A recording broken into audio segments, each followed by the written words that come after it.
Magandang araw! Ang ibabahagi ko ngayong araw ay ang maikling kwento na pinamagatang Ang Kwintas, isinulat ni Guy de Maupassant. Magbasa, makinig, matuto at magsaya. Ako si Binibining Menya. Handa na ba kayo? Tara na, umpisa na nating isa-isahin at pirapirasuhin ang mga detalyeng nakapaloob dito. Maaari kong ibigay ang soft copy ng video na ito, mag-email ka lamang o kaya naman ay mag-message sa aking Facebook page. Ilalagay ko ang aking email sa gitnang bahagi ng video at ang Facebook page naman ay sa huling bahagi matatagpuan. Maraming salamat sa panonood! Tulad ng bininggit ko kanina, ang ibabahagi ko ngayong araw ay ang maikling kwentong pinamagatang Ang Kwintas. Isa si Matilde sa mga babaeng biniyayaan ng pambihirang karektan na sa minsang pagkakamali ng tadhana ay isinilang sa isang abang pamilya. Wala siyang ibang kayamanan at walang inaasahan. Wala ring paraan upang makilala siya, maunawaan, mahalin at pakasalan ng kahit na sinong mayaman at kilalang tao.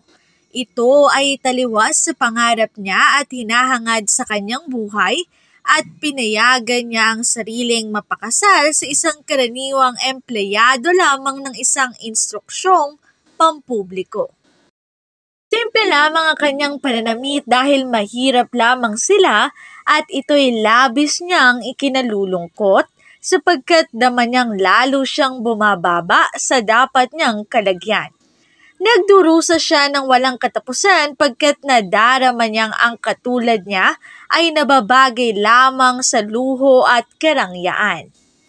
Nagdurusa rin siya sa kaliitan ng kanilang tahanan, sa sira-sirang dingding, sa lumang upuan at sa kupas na kurtina. Lahat ng ito'y nagpapahirap at nagpapapangit sa kanyang kalooban. Ang tanawin ng isang maliit na nakapagpatindi sa kanyang pagsisisi dahil sa mga pangarap na hindi nagkaroon ng kaganapan. Kapag dakay sumagi sa kanyang isipan ng larawan ng karangyaan, isang silid na napapalamutian ng mamahaling kagamitan na tinatanuran ng dalawang nakayunipormeng lalaki. Isang marangyang silid na sadya lamang para sa malalapit na kaibigan na nabibilang sa mataas na lipunan at mga tanyag at makikisig na mga binata na ninanais makamit ng mga kababaihan ng tanging makakadaupang palad niya. Sa oras ng hapunan habang inaalis ng kanyang asawang takip ng ulam nila at pagdako'y sinabi nitong wala nang sasarap sa pagkain nilang iyon, ang isipan naman ni Matilde ay lumilipad. Nag-iisip na naman na nasa harapan siya ng mga masasarap na pagkain na nakalagay sa mga mamahaling kasangkapan at habang siya'y kumakain ay humuhuni naman ang magigiting na binata. Wala siyang magagandang damit, walang alahas, walang lahat. Kung bakit naman iyon pa ang pinakamimithi niya sa kanyang buhay, ninanais niya na siya'y kagiliwan, kaiinggitan, habulin at sambahin. Mayroon siyang kaibigan isang dating kamag-aral sa kumbento, mayaman iyon subalit ayaw na niya itong makita sapagkat nagdusa na siya ng labis nang ito ay bumalik. Isang gabi masayang dumating ang kabiyak ni Matilde na si Loisel. May dala itong sobre at ito'y masayang iniabot sa kanya.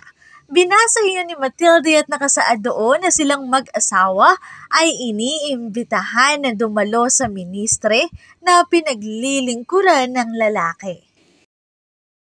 Ngunit taliwas sa inaasahan ng asawa na magiging masaya ang babae, bigla na lamang nitong itinapon ang imbitasyon sa lamesa. Pagkatapos, inis na itinanong sa asawa kung anong gagawin niya roon.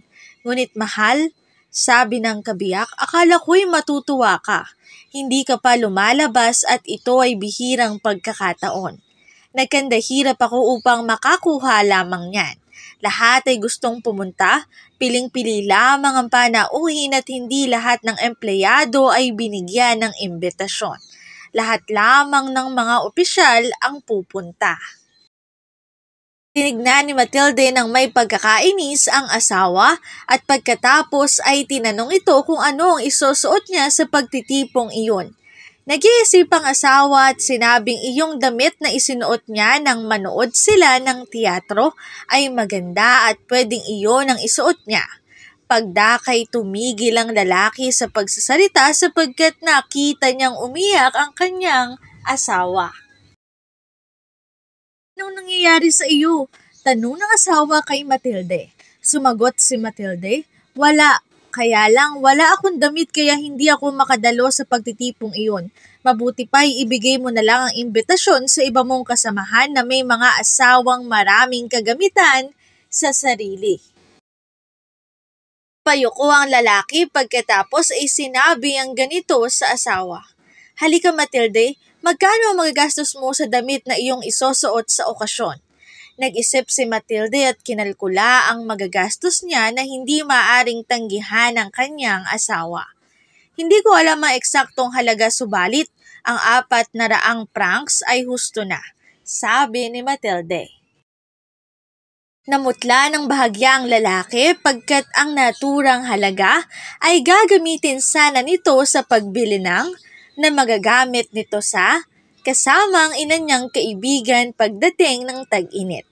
Sige, bibigyan kita ng halagang kailangan mo, siguraduhin mo lang na makabibili ka ng magandang damit, sabi ng kabiyak ni Matilde. Habang papalapit ang pagtitipon, si Matilde ay tila malungkot. Hindi mapalagay at nag-aalala. Handa na ang kanyang damit. Isang gabi ay kinausap siyang muli ng kanyang asawa. Ano na naman ba ang problema? Napapansin ko na kakaiba ang ikinikilos mo nitong mga huling araw. At siya ay sinagot ng babae. Naiinis ako sapagkat wala man lang akong kahit isang alahas. Walang mamahaling bato, wala kahit isa. Mabuti pa huwag na lang akong pumunta roon. Pwede ka namang maglagay ng sariwang bulaklak. Sa kaunting halaga ay pwede kang makabili ng 3 magagandang rosas. Ngunit, hindi kumbinsido si Matilde sa ideya ng asawa. Hindi! Wala nang hihigit pang kahihiyan sa magmukha kang kawawa at mahirap sa harap ng mga babaeng mayayaman. Sumigaw ang asawa.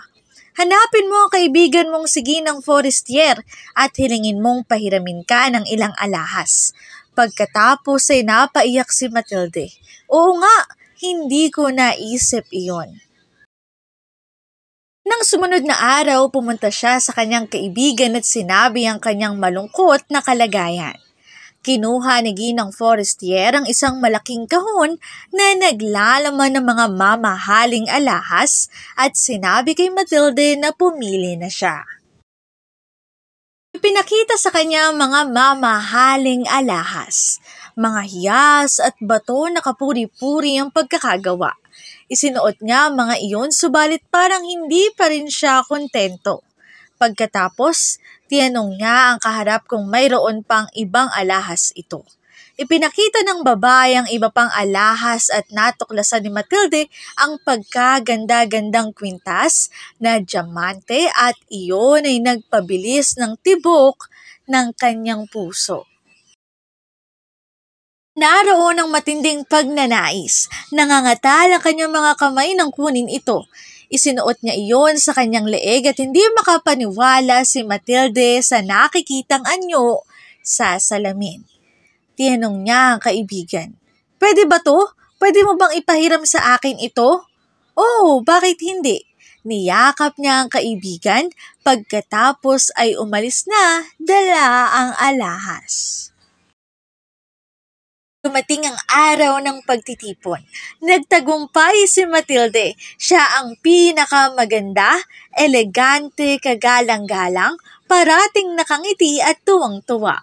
Lahat ng lalaki ay nakatingin sa kanya at bawat isa ay nagnanais na makilala siya at kahit na ang pinakamataas pang opisyal ay gusto siyang makasayaw.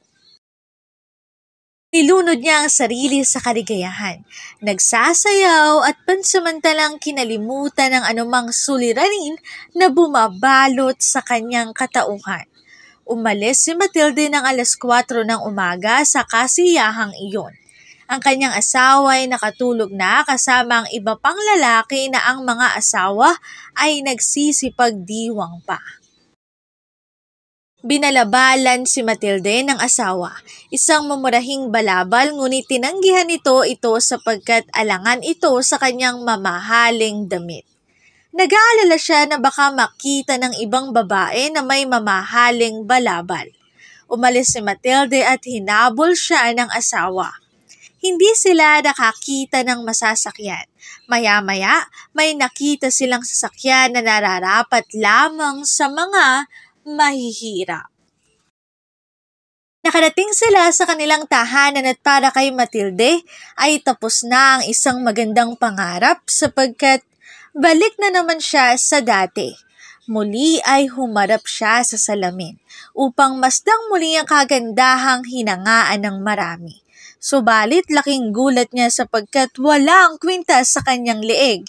Nilapitan siya ng kanyang asawa at tinanong kung ano ang nangyayari sa kanya. Wala ko ang kwintas! Tumayo ang asawa. Ano? Paano? Imposible! Pagkatapos ay nagsimula silang maganap. Sa bulsa ng kanyang damit, kung saan-saan, hindi nila iyon nakita. Tanong siya ng lalaki, sigurado ka ba nang umalis tayo, isuot mo pa ang kwintas?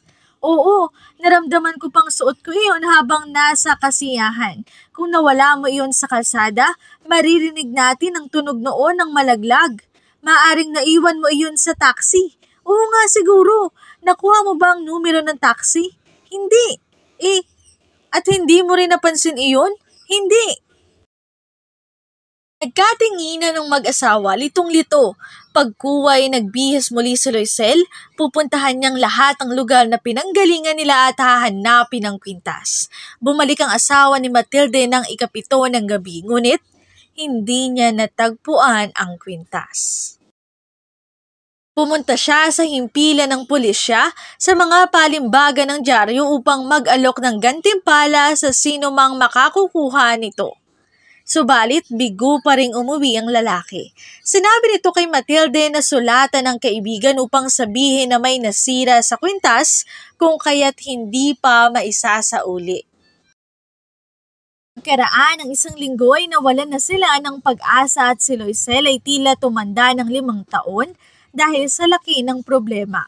Napagkasunduan nilang kailangang palitan ng nawalang alahas. Nagpunta sila sa iba't ibang tindahan ng alahas at naghanap ng katulad ng nawalang kwintas.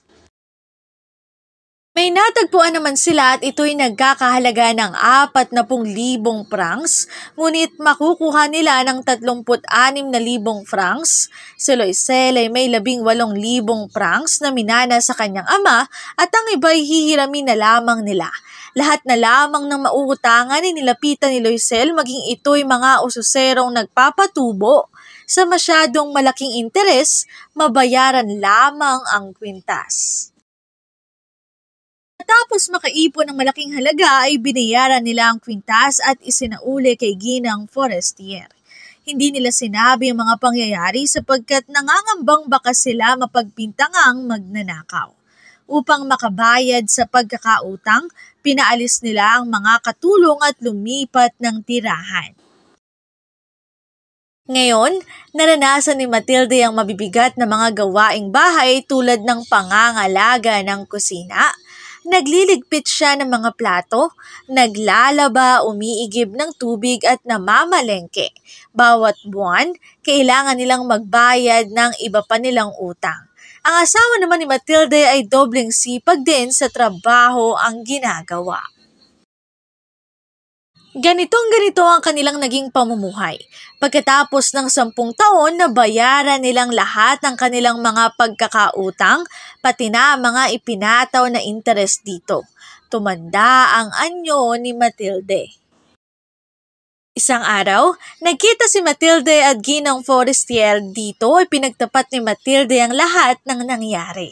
Dito, sinabi ni Ginang Forestier na peke lamang ang kwintas na kanyang hiniram at hindi ito nagkakahalaga ng mataas na presyo. Labis itong ikinagulat at ikinalungkot ni Matilde na naging dahilan ng labis niyang pagsisisi. Maikling kwentong ang kwintas isinulat ni Guy de Maupassant. Dito na nagtatapos ang aking pagbabahagi. Sana ay marami kayong natutuhan. Muli magbasa, makinig, matuto at magsaya. Ako si Binibining Menya. Paalam! Paalala, ang wikang Filipino ay mapagpalaya, atin natin itong gamitin, mahalin at mas paunlarin.